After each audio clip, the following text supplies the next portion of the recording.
నేను 2024 సాక్షిగా ప్రమాణం చేసి చెప్తున్నాను.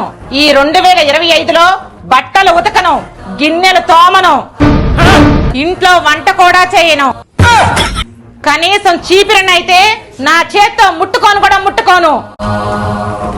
సంవత్సరం మారుతుంది, క్యాలెండర్ మారుతుంది, నేను కూడా మారిపోతున్నాను. నేను కేవలం ఎంజాయ్ చేస్తాను. ఒక్క సెకండ్. నేను 2024 సాక్షిగా ప్రమాణం చేసి చెప్తున్నాను. నేను 2025లో నా భార్యకి బట్టలు కొనివ్వను, బంగారం కొనివ్వను. అంతేకాకుండా బ్యూటీ పార్లర్ కి ₹1 కూడా ఇవ్వను. సంవత్సరం మారుతుంది, క్యాలెండర్ మారుతుంది, నేను కూడా మారిపోతున్నాను.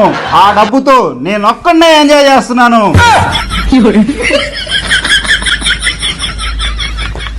నన్ను పనులు చేస్తానండి, నేను అన్ని